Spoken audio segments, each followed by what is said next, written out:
Hello, and welcome back to the Follow Your Spark podcast. I am so looking forward to this conversation today with Sam Guillermo. Sam is an award winning and celebrated boudoir photographer and educator born and raised in Brooklyn, New York, and he has been calling Baltimore, Maryland home now for a decade. Sam is the owner and founder of Naked Humans, a boudoir studio for all bodies. He's committed to creating safe spaces for people to feel empowered and comfortable in their own skin. And I crossed paths with this incredible human because we happen to be neighbors, and I was introduced to him and his work. And I love our neighborhood because I feel like it attracts the most interesting, fascinating people. And as soon as I started following you, I was so intrigued by the work that you do. And I'm so excited to get to hear more of your story today. So thank you so much for being here with me. Thank you for having me, Gina. Mhm.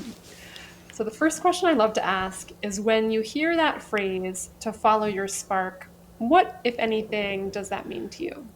Oh man, that's taken so many different forms in my life throughout the years that in the beginning I thought I was going to be a musician because I had a very big inclination towards music.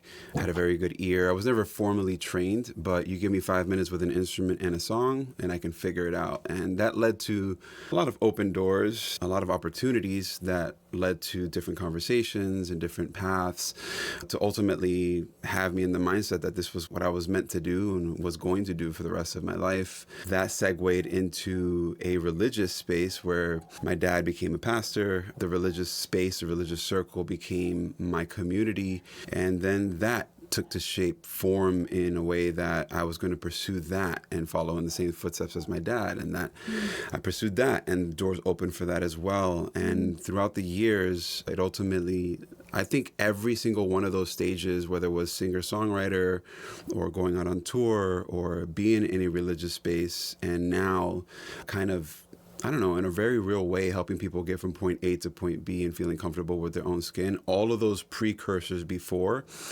have helped me navigate in ways that I don't possibly think that I would have without Mm, the knowledge and experience of being in those other spaces now with this new venture with boudoir photography.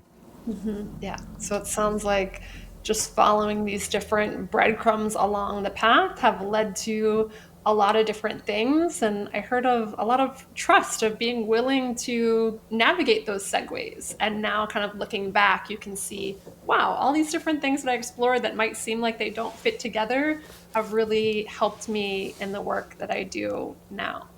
Yeah. Incredible. And you shared a lot of things in there from your dad being a pastor, you becoming a pastor, now you're this boudoir photographer.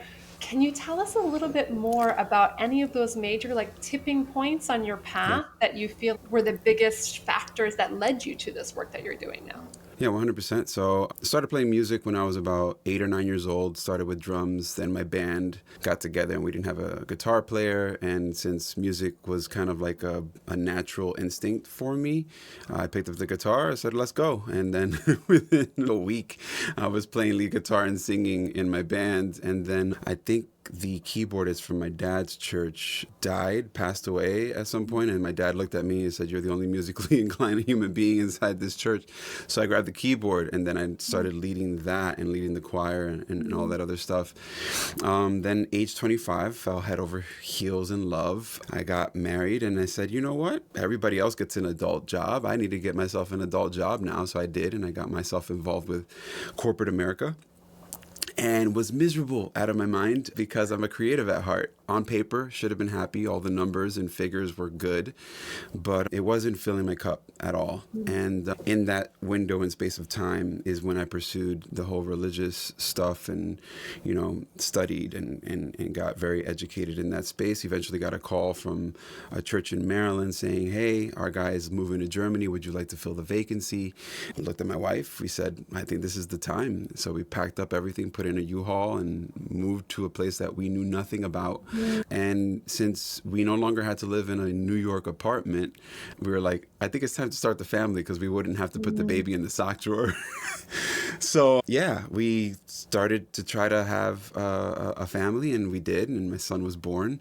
And yeah, 6 months into my son being born is where there's a dip in the story, but this is how we get into and bob and weave into different chapters in life. But between not having our tribe, not having friends, not having family, being far from home, me being a workaholic, in retrospect today, I'd have the tools to deal with everything that was being presented at the time, but back then I didn't have the tools, and I was very much tunnel vision with the goal.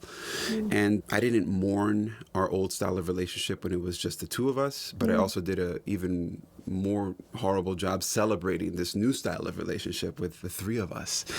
And one thing led to another. She decided to call it quits because she was like, you're barely here anyways. So she left me a little note, took my son, my life savings at the time, and because my job was so closely tied to my marital status, this church in their bylaws basically stated that there was no divorce ministers allowed. So within 48 hours, I lost my son, my wife, my job, my chosen community, anything and everything that I knew. I lived in a Walmart parking lot in my 1998 Honda CRV. I would admittedly shoplift at this Walmart to get an apple or a Slim Jim or something just to eat. Right before everything and all hell broke loose, I did purchase a camera because I was an expectant father and I wanted to take photos of my son. That's the only reason I bought the camera. Wow. And when push comes to shove and you have to rub two pennies together to figure things out and you don't want to miss your son's first steps, you figure things out really quickly. So I saw that people would make money shooting weddings and doing different photo things. So I took every job and I said yes to everything. Bat mitzvahs, birthdays, weddings, engagements, literally anything, the barbecue. Sometimes they didn't even have to pay me. As long as there was food at the gig, I was in. I would show up reading the owner's manual of this camera sometimes just to figure out what I was going to do.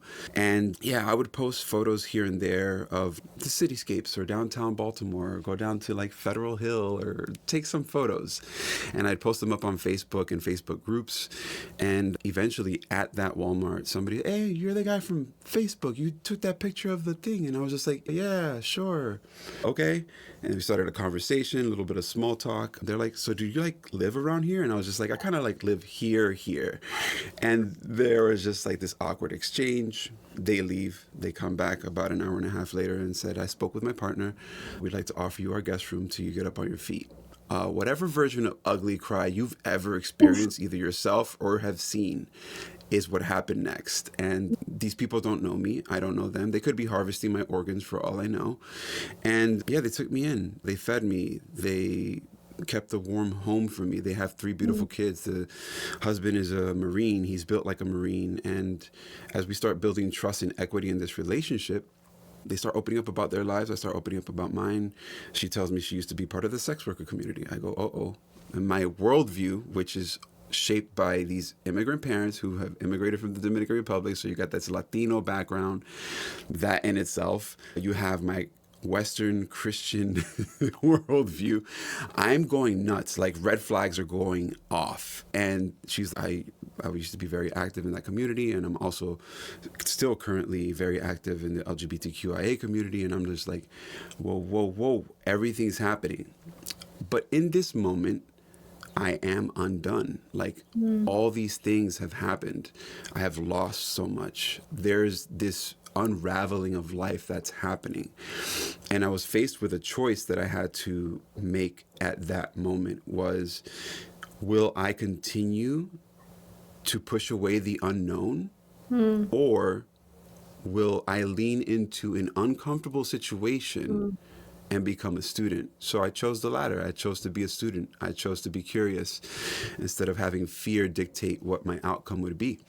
So I dove head first into asking questions and being ignorant. I told people for a very long time I'm a recovering bigot because I did not know anything. You know, living and growing up in New York, you have gay friends here and there, but I never really developed real grounded relationships with any of the community up until this point. And I realized very quickly that everything that I had been taught was a lie.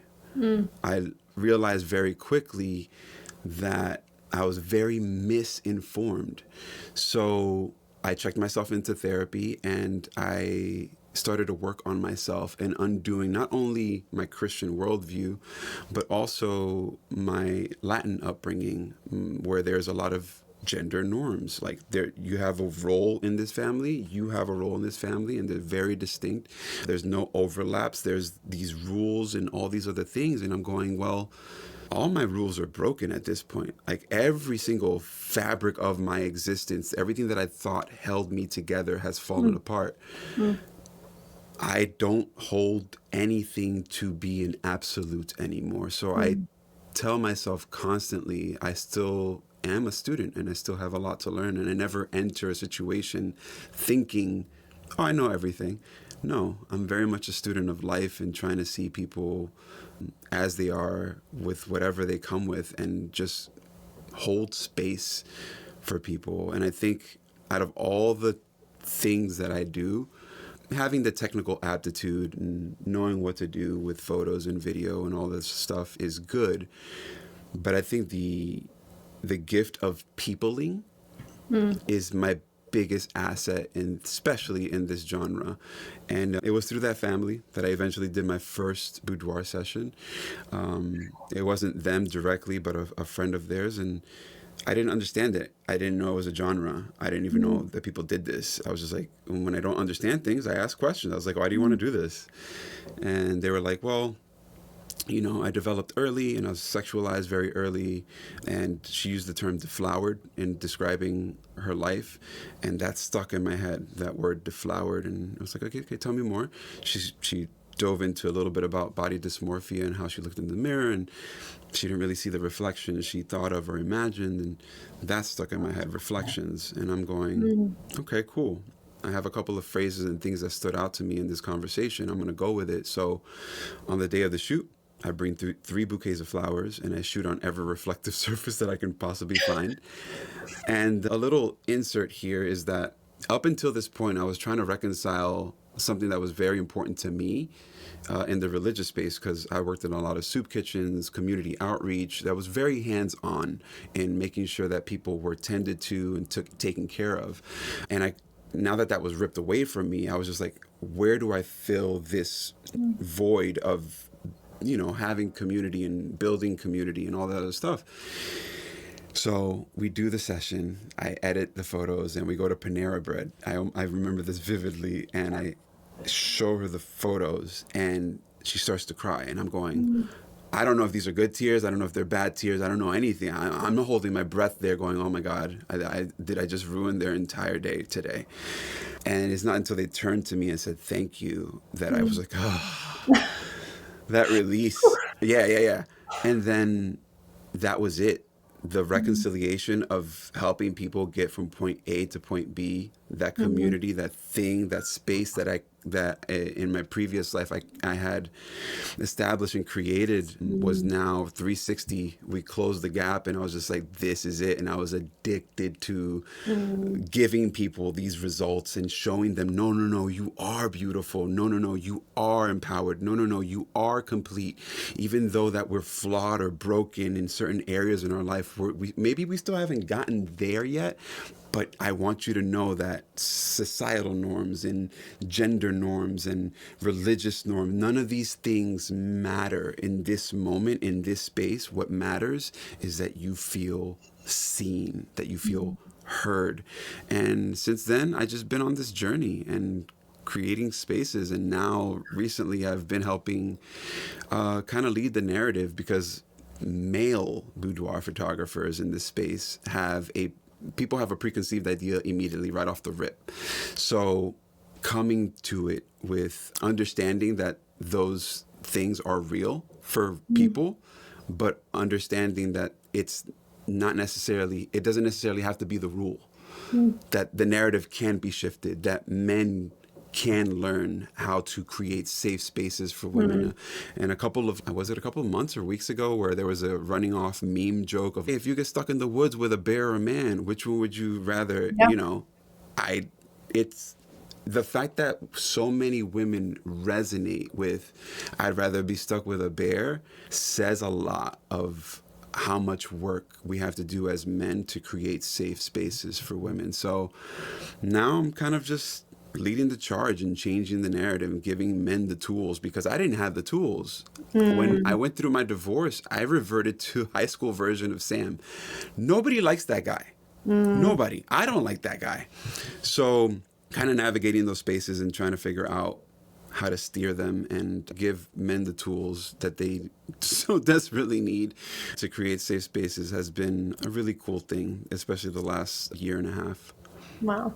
Oh my gosh, you said so much there. I could go down so many different paths from that. And the place that I want to start, you described this like deep unraveling of there was this moment where you had built up all these things, a pastor, a family, a wife, all these things, and in 48 hours, they all kind of came crashing down and you made some massive changes and massive shifts. I feel like that story could have played out a lot differently in a lot of different ways. And I'm curious what you think helped you the most to navigate that time and to build yourself back up. You pointed to a couple of different things, but I would love if you could just illuminate that a little bit more. Oh, therapy, 100% was therapy. And especially in the Latino community, I mean, now it's a lot more, mental health is a lot more out there and spoken of, but I was still under the mindset of what my either community, my Latin community had been telling me, only crazy people go to Mm, therapy, you don't mm, do that. Or even as a man, like mm, men don't do that. mm, And I said, I don't know what I am at this point. I need something and I need help. And so I checked myself in. And anytime anybody ever asks me how they become a better artist or a better creator or creative, I always tell them go to therapy. There's nothing more important, especially in artistic medium when you're trying to mm, express something, than having the tools to understand and navigate what it is that you're feeling and the feelings that you're trying to convey through those mm, pieces. So I think if it wasn't for therapy, I don't even think I'd be here. There was mm, so much darkness and depression in that space of time. Like, people don't understand there's years in between the, I don't know, maybe 10 to 12 minutes that I just explained of all that the entire thing. There's dark moments where you're like, I don't know what I'm going to do. I don't know where I'm going to eat. I don't know if I have enough gas to get back home. And there were very, very real moments where I would close my eyes and hit the gas and go, maybe this is not it anymore. mm, Maybe this is the moment. And I don't think I would be able to navigate those spaces the way that I was able to navigate them without the help of therapy, without the help of community, mm, of trusting people to lead me in a time in my life when I could not lead myself. mm, So if I were to point to the saving graces that kind of helped me navigate those moments, that kind of steered me in the direction, is trusting the good in strangers, mm, literal strangers, to help me walk again. mm. Yeah, powerful. And with therapy, what I heard, you talked about feelings, and I'm curious if that was like the biggest piece of being able to learn how to navigate your feelings, deal with your feelings, feel your feelings. Was that kind of part of the biggest piece of what you got out of therapy? Yeah, I didn't even know up until that point that I was allowed to have them. To Mm, be honest, to be completely transparent, as a Latino man that was raised by two immigrant parents that really were gun ho about the whole Latin thing and the whole Christian thing, yeah, it kind of drew a line in the sand and said, you can help other people navigate this, but you're not allowed to. Because mm, even in church leadership, like, you're not allowed to let other people see you crack. mm, You're not allowed to let other people see you burdened because you're the leader or you're the whatever, you're the figure.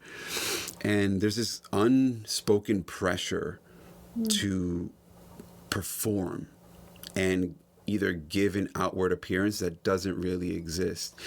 And ever since the mind shift, I I don't even put myself on a pedestal. If I need a moment to cry, then I'll just say, hey, I need a moment to let this out. And people will be weirded out or may feel uncomfortable with that kind of space or mm, atmosphere or whatever. mm, But I've learned that whatever I'm feeling, I need to create spaces to feel that. And even mm, now with therapy, it's just even if I'm not navigating therapy for myself directly, because people are coming into my studio with so much weight. Like, the spectrum is there. People come in for, hey, I just need my thirst traps. I feel good. I met some goals. But some people come in with unimaginable burdens. Like, I had a person come through and say, I usually don't get phone calls, but this person called me and it was like, I just got out of my 7-year court battle with my sexual assault and I just won. You're my first phone call. I want my power back. Mm. That's heavy. Mm. If you don't have a place as an artist, as a creative that's holding space for other people that are coming in with burden, if you don't have a space to unload that somewhere, a community, a therapist, someone, something, you're setting yourself up for burnout. You're setting yourself up for not knowing how to manage this yourself or projecting certain things on others. You need, especially in this genre, to come in ready to work, ready to help people get from here to there. So, Mhm. yeah, community, therapy, and the grace, the ability to wrap every situation in grace and Mm. allow to be navigated in spaces that you are unfamiliar with, that are you are foreign to, and see it with eyes of curiosity instead of eyes of fear. Mm. Wow. Yeah, I got goosebumps as you were describing all of that. And it definitely sounds like everything that you've experienced in your life has given you this really unique perspective and unique training to be able to hold this very unique space and to support people, like you said, to get from point A to point B.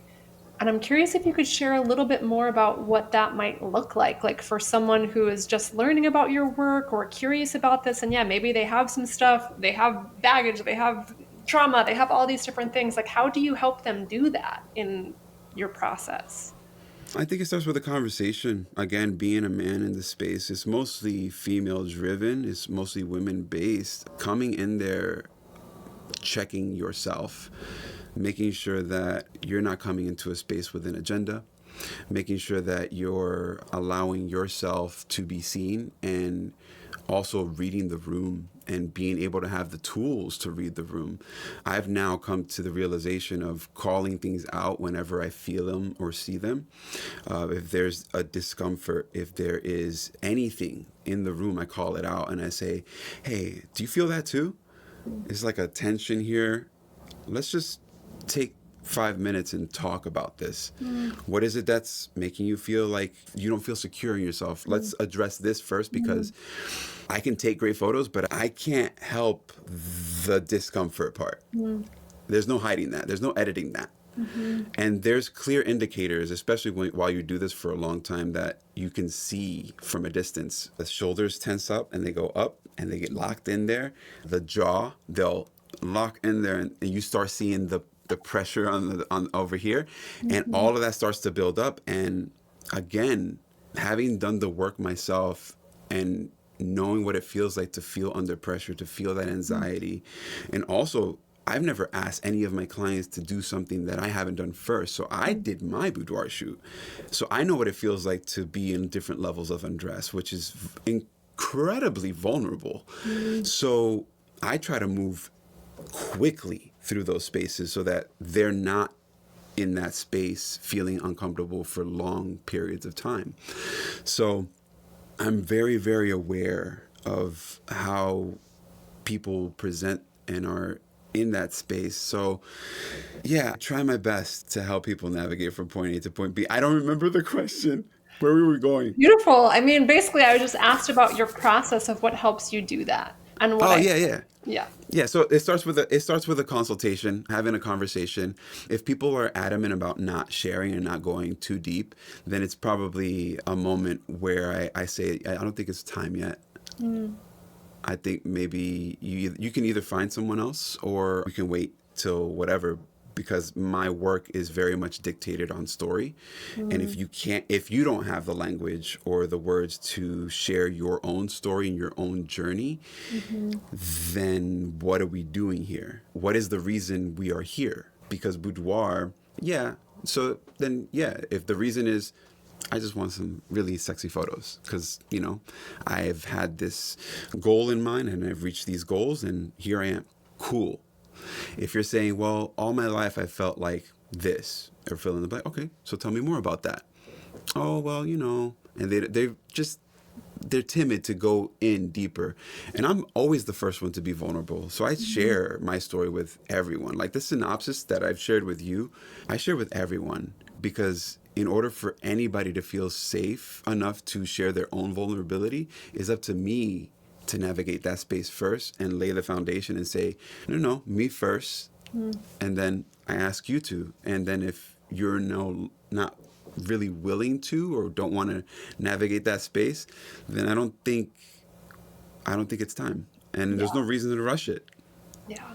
So it sounds like the heart of your work, like it's not about just taking beautiful photos. It sounds like this is deep, transformative, healing work. And I'm curious, like Yeah. how you see it or what you feel like people come to you the most for. Yeah. And I think at the beginning, it was a mixed bag of emotions for me personally, because I was just like, I don't know why people want to take photos naked, but we'll run with it. Let's go. And then I was just like, there came a time where it's just like, this can't be just for women. This needs to be Mm. for men too. So then I started inviting men in. And then during COVID, we had such a huge influx of men coming through those doors. And I was just like, yes, because men too need to unlock certain things in those spaces as well. And then couples started coming through. Then thruples started coming through in different walks of life, different walks of everything. Would come into these spaces to navigate or be curious about all those things. And I was just like, I'm learning too. I'm learning Mm. too. Me, my favorite encounters with humans that want this kind of work done is when there's an unspoken barter system of an experience happening. When what that means is that that person is teaching me a life lesson. That Mm. person, through their story and through their courage and through their empowerment, is teaching me something about the human condition that I otherwise would not have known of. And I love that. And I've had incredible moments with clients. Like a lot of the people who come are just like, this is therapy. I was like, yeah, it really is. Like where everybody's being vulnerable. This is a completely safe space. And the things that people have shared with me will stay with me forever. And the strength that I've seen people walk out those doors with are unimaginable.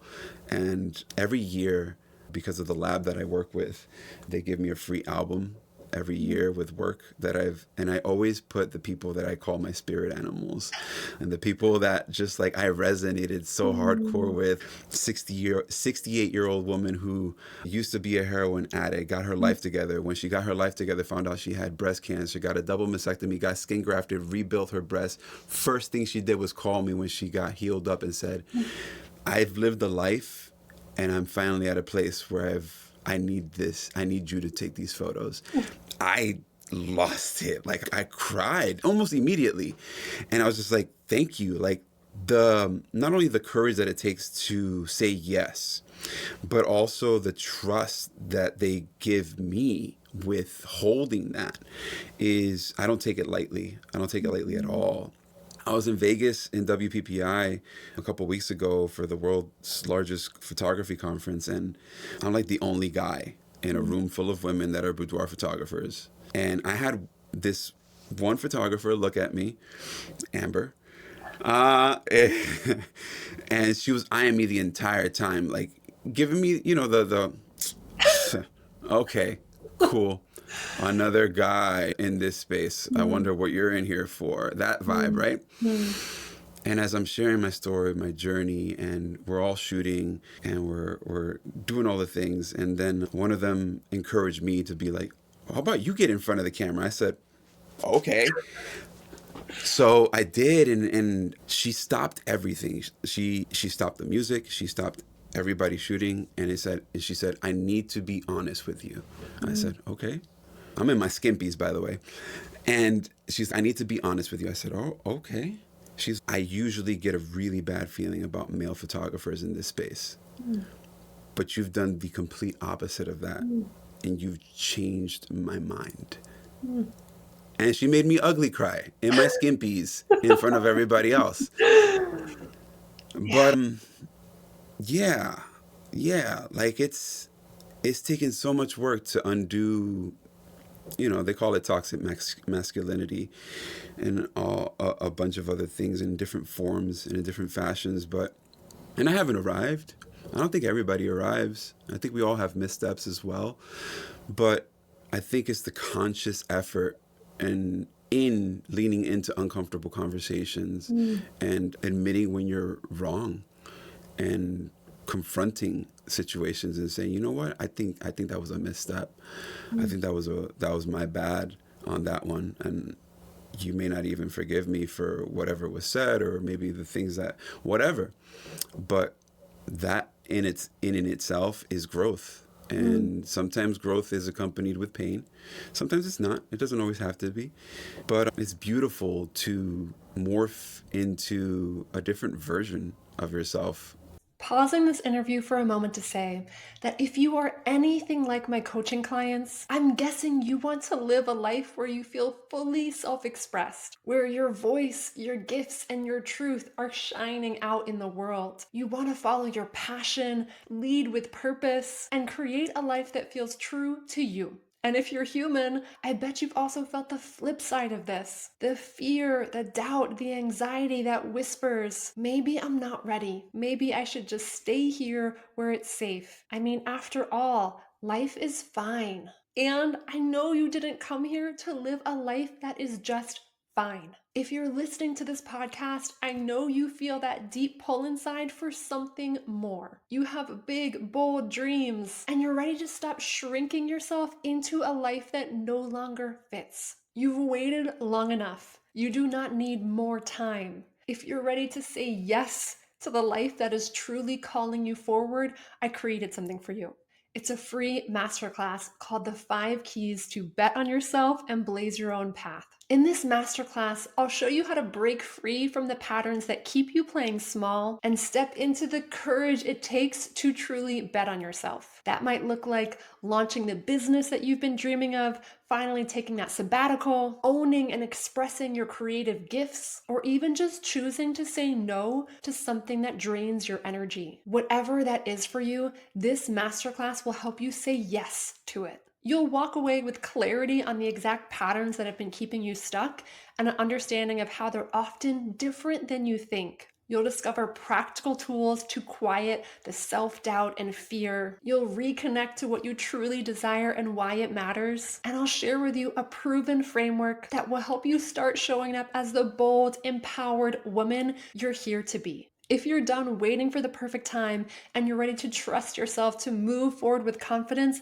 this is your chance. Head to GinaCasbarra.com/bet on yourself to join me for this masterclass and see what's possible for you. Again, that's GinaCasbarra.com/bet on yourself. All one word. You've got 3 different day and time options you can sign up for, so choose the one that works best for you and we'll see you there. Remember, when you follow your spark, the path reveals itself. You don't need to know exactly where it's going. You just have to be willing to take the next step. You ready? Join me for this masterclass and see where it leads. RSVP at GinaCasbarra.com/bet on yourself. And now let's get back to the interview. Mhm. Wow. And what I heard in everything that you said is this like willingness to go first. This Yeah. willingness to go first in your personal growth journey, whether it's therapy and diving into your feelings and like everything that you've been willing to do for yourself. And now you get to hold that space for other people. And this recognition of it's never over. It's never, okay, I've arrived. I'm like, healed all of my stuff and I'm this perfect being. It's this constant willingness to explore and be vulnerable and be authentic. And what I'm hearing is that's what people are recognizing and being able to see in you. And that you are this master of creating trust and creating safe experiences and safe environments that really invite other people to meet you there because you're being that example of that. Yeah. It's It's been wild. incredible. Yeah, sounds like it. Oh my gosh. And one thing you talked a lot about this passion now of giving men the tools of how to do this. So I'm curious, how do you do that? Is that through your shoots with men, or is that different kind of work you're doing with men now? What does that look like? It inadvertently started while I was teaching workshops. Other men would show up. We have terms in the photo community called GWCs, guys with cameras. So you have photographers, and then you have guys with cameras. And figuring out who's there for artistic medium and who's there for genitalia, that's the part. And you figure it out really quickly, especially at the workshop, and seeing how people shoot and what they're in their eyes directly go towards, who needs to work on what. And then I would lay little nuggets of knowledge of creating spaces, and they would ask more about it. And after the workshop, they'd have meetings and or one-on-one mentoring sessions to navigate that space, because they maybe through something I said, something I expressed, maybe an experience that I went through in the very beginning or something like that, something resonated with them, and it said, maybe it's told them, okay, maybe I need to check myself in these spaces to do these things a certain way. And I usually tell people this: there's an entire genre and section of the world that is in tune with that kind of imagery, that kind of content, and it's totally fine. It's an $8 billion a year, industry. Go for it. But don't call it something else. If you're going to make that content, then call it that and be that kind of content creator. But don't, in a space where boudoir specifically, like, it has kind of shifted into something else via Instagram for some reason, but in its form and in its truest form, it's always been a way to feel empowered. And it's mostly been only directed towards women. And I'm going, no, no, no, no, no. This is for everybody. I don't care what spectrum you're on. I don't care how feminine or masculine you are. This is a space where you'll get to unlock something. And I think it should be open for everyone. That's rule number one. The other thing is that if you're not ready to hold space for people who don't look like you, believe like you, sound like all of it, there's phases of pain. There's the pain of, I lost my job, my calling in life. I'm very angry with these people, right? And you hold that, and you hold space of anger for that, right? And you're like, I'll never do that again. I'll never trust those people again. As you're processing that and you're healing from it, you get to this other stage, which is my favorite stage, where you go and look at people that are in these different groups, and you go, I think that person needs that. They need those rules. They need that system in order to grow and facilitate. And I'm in that space now where I'm going, maybe that space does no longer hold space for me, but maybe this person on their journey, they're on this era. Maybe they'll get to my era, and that's not I know more than you, or I've gone bigger or better. It has nothing to do with that. It just has to do with allowing people to exist. And I think we're in a society now where we're so angry that we don't even want people to exist in their being. And you can put that however you want, with groups that you like or dislike. We just don't allow people to exist. Allow people to be ignorant and embrace them in their ignorance, which is the hardest thing to do, especially in certain spaces where there are absolutes, where there are black and white answers to things. In those spaces, it's incredibly difficult. No, no, no, no, no. The sky is definitely blue. You need to stop saying that it is magenta, because it's not. Like, in those situations, it's very hard to make space for people, because they're not ignorant for the sake of being ignorant. They're just on some other level. But I always encourage people, get outside of your circle, get outside of your people group. And the reason I say that is because if I did not do that myself,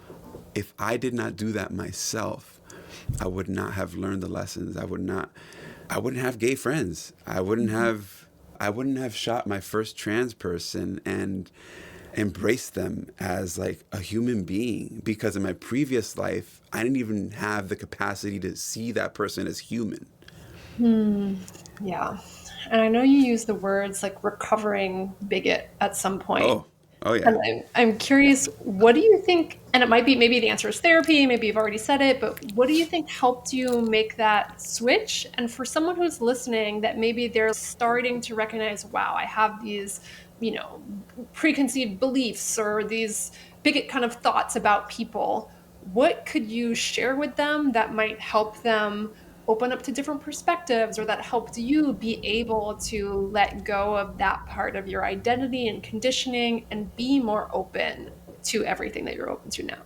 The most painful but most valuable lesson for me in life was to be undone. Because in the state of being undone is when everything's unraveled and you're allowing yourself to be a sponge. And it's only at that point that you're allowed to do that. Because you can, if you're filled with arrogance, pride, all these things that, I don't know, carry us through life, I guess, when those things are no longer a factor, when they don't matter anymore, because, you know, I'm part of an elite club or I'm in this space in leadership, like when none of that matters anymore and all that is kind of ripped away from you, all you have left to do is see the humanity in people. Mm. And when you're stripped of everything, when you don't have to see a person based on their gender, based on their hair color, based on their height or how much melanin they have in their skin or not, you see them and you see their humanity. And for me, my prejudices were all being held by my pride. And when that was stripped away from me, I got to see the humanity in every single encounter that I got the privilege to encounter. So when you're faced with these realities, you have a decision to make. You and everybody feels these ways in certain types, and it's triggered by either trauma or PTSD or whatever you want to call it. If you're walking late at night, you know, maybe it's a movie, maybe it's a social thing or whatever, and you see someone in a hoodie or something come towards you. It doesn't matter if they're a man or a woman, it doesn't matter. They're in a hoodie, it's dark, and you immediately clench, you get tense, whatever. Why? Because history or the vibe, I don't know. It's dictated a certain thing, a certain outcome is supposed to happen from this. When you realize really quickly, oh, that person's just probably cold and they're probably trying to get home too, and Mm. you let go of the preconceived prejudice, or you got home and you go, oh, that probably wasn't okay for me to feel that way or think through that. But I think what people do is that they do that and then they toss it away and they don't address it. Mm. They don't sit with it. And I Mm. think for me, I don't have a choice. I had to sit with all of it. So I think sitting with it and figuring out why and asking why. Why do I think like this about trans people? Why do I think about, why do I think this way about the LGBTQIA community? None of this makes sense. Like, nothing's adding up. They're not Mm. scary. They're not going to get their gay germs on me. And nothing made sense to me. So I Mm. sat with it and I was just like, ugh. I was really turned off and disgusted by the version of me that believed something was wrong with that community, Mhm. period. Which now became my community. The people who embraced me, who took me in, who fed me, who clothed me, who like gave a like 2 cents about me are are are the people that I was just like, they're gonna something's gonna happen, right? Nothing happened. So it sounds like being able to catch yourself in those moments where you're noticing judgments, where you're noticing, you know, fears or things coming up about particular people, particular groups of people, and being willing to question those thoughts and question, where did this thought come from? Is this really like my thought and belief? Is this something that I've just been told? And be open to being wrong. Be open to changing your mind and knowing it's not a problem to do that and to really, yeah, explore what else could be possible and be willing to see things through a different lens. Yeah. Yeah, that's incredible. Pun intended. Yeah, exactly. One thing I'm curious about that you talked about, you said more men started coming through during COVID. Do you think there was any reason for that? Oh, 1000%. They weren't stuck at work. They were stuck at home, confronted with themselves with enough time and space to figure things out. I think, and this is a blanket statement, it's not necessarily the rule, but most men busy themselves enough to not deal with the actual thing that's plaguing their mind, their psyche, Mm, those spaces. They're like, oh, I'll just work more. I'll take the extra shift. Why? Because they don't want to deal with the thing. mm, Or when they do have the time, they fill it with vices that are not good for them.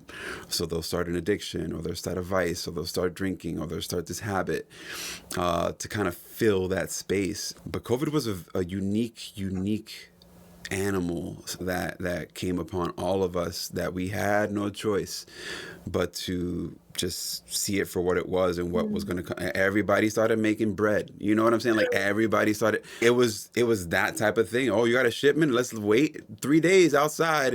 We'll bring it in later. Yeah, it made you rethink a lot of things. And I think in that space and time, I think the men that came through the studio were incredible. mm, Incredible.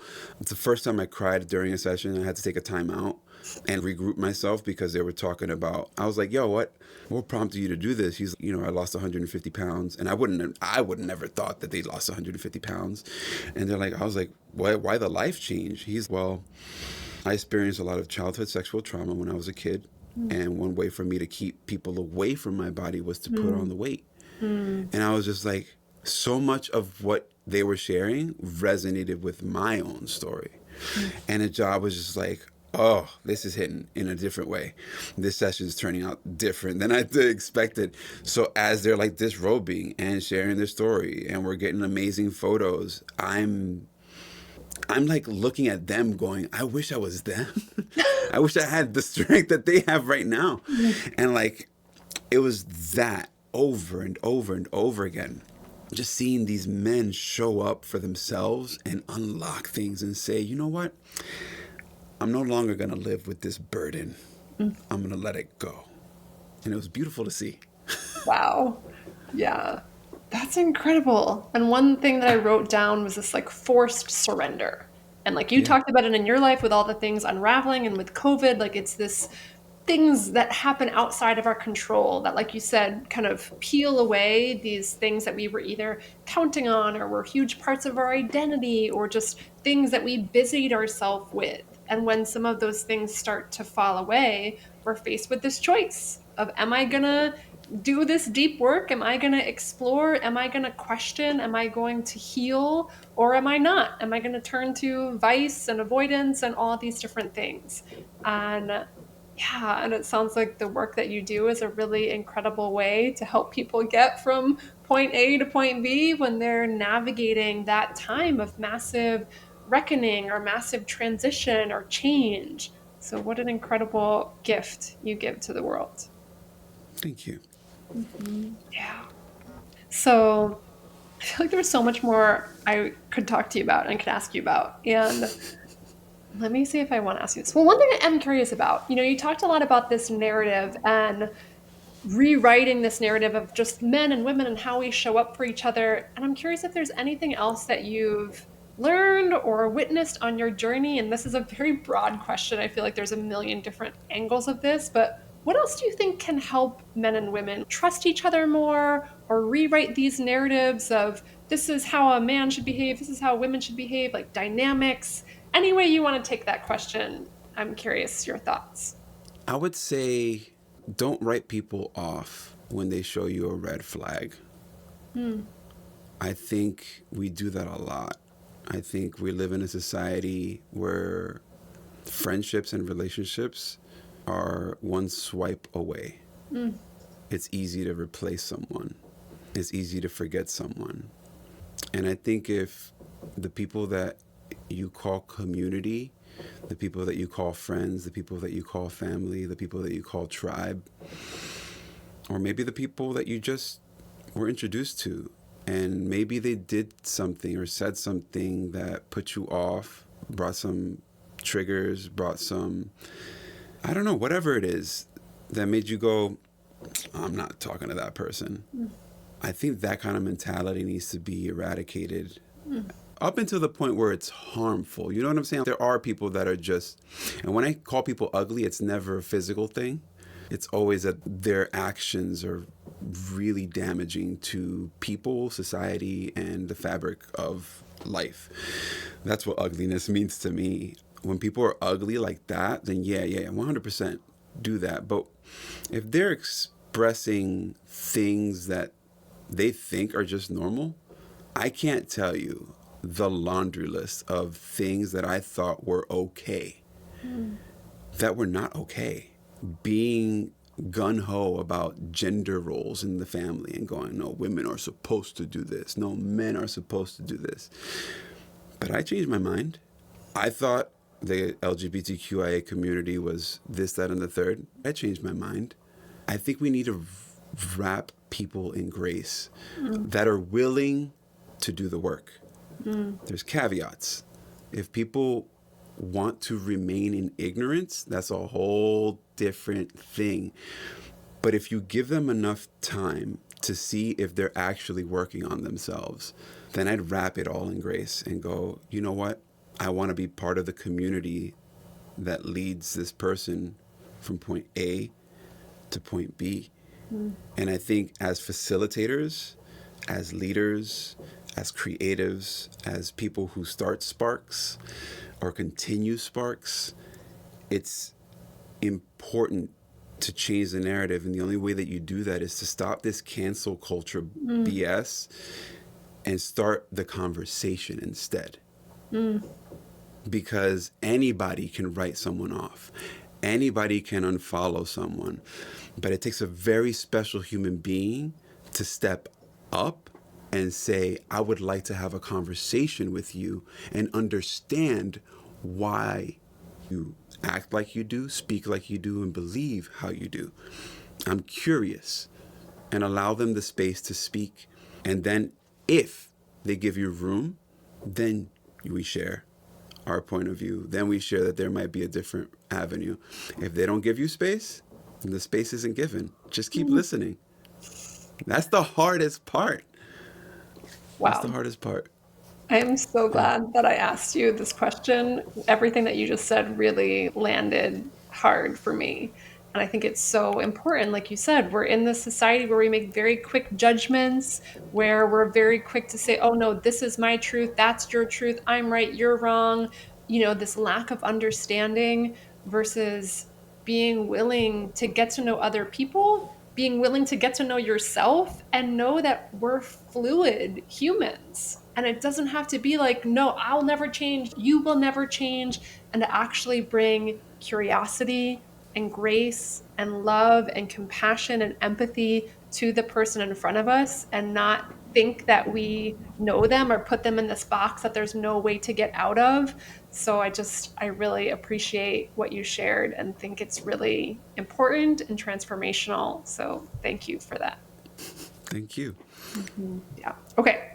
So if people were to take one thing from this conversation, what would you most hope that they remember? Book a session with naked humans and get in the studio. What are you waiting for? Yes. Jesus. Well, how do they do that? Speaking of which, if someone is, oh my gosh, everything that you just described sounds amazing, how can people find you, book a session with you? Oh yeah, absolutely. So it's Naked Humans through like most of, if not all, the platforms. But Naked Humans is spelled a specific way, is without the vowels. So it's NKDHMNS.com, on Instagram, everywhere, literally, and they can do that as well. Another thing that's been recently like sparking some fire in me has been legacy videos. It's not something that I talk about a lot, but my parents are entering this stage in their life where they're getting a lot older, and I was scared that my son was not going to be able to hear stories, anecdotes, and jokes, and I started interviewing my parents so that I could show my son. And friends got wind of it and heard that I was doing that, so they asked me if I could do that with their parents or their grandparents, and it turned into this thing where cancer survivors, and I would interview these people, and When anybody asks me what meaningful work means to me is being able to hand these interviews and these albums, because they're both a photo and a video collaborative effort with people's literal history, old photos, war veterans, like literally everything, being able to hand that to someone and them being able to hand that from generation to generation and go, oh my gosh, I look just like great grandma, or I have the same laugh. This is where I come from. When I think about the long term effect of meaningful work, yeah, the boudoir stuff is great. Body empowerment is great. But this new thing that I'm doing, it really, really hits home. And I think my therapy bill has gone up the roof for it, because I usually get the call saying, hey, they're no longer with us. We need the video. So I need to process it and go, I'm editing them, but they're no longer with us. That is also surreal as well. But people don't think about their mortality as much as they actually really should. And not in some way to be like paranoid about, oh, I'm going to die tomorrow. But like making and archiving memories in a way that you would wish and want to be remembered today, and not wait till you're on round 3 of chemo, or like all these things. We don't consider it until it's there. We don't consider pulling up the photo of the friend until you get the devastating news. And that's when you open up your phone to try to find something that reminds you of them. And I always tell people photos are as important until they're the last thing you have left. Yeah. So think about that. Think about taking photos of yourself. Cool, for body empowerment. Think about taking photos with your tribe, with your people, with the people who mean the most to you, the people who have carried you and who have celebrated life with you, who have mourned with you. Just think of it as a one facet type of situation, a one trick pony thing. My whole thing with Naked Humans, although it's has turned into this niche thing where it's boudoir, it's more about the story that we're creating today, the story that we're telling today. And it doesn't have to be boudoir. It can just be you baking cookies in the morning on a Saturday with your family, with the kids, with your loved one, with whatever. That can be Naked Humans. Like it's not the level of undress, it's the level of undress with your soul, with your heart. Those spaces are the spaces that are important. I don't care if you take off your clothes or not. I'm more concerned that you are undressing your soul and allowing yourself to be seen for real, in the midst of everything. So yeah, book a session, feel empowered, do a family session, do an interview, do whatever it is, but do it quick, because we out here struggling. Get that in there.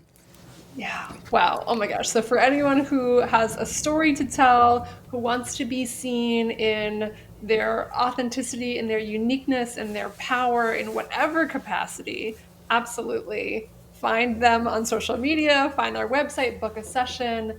What an incredible gift. And I am just so thankful to have heard your story. I'm now even more fascinated by the work that you do. And I cannot wait to share this interview with the community. So thank you so much for being here with me today. Thank you. All right. We'll see you soon. See ya.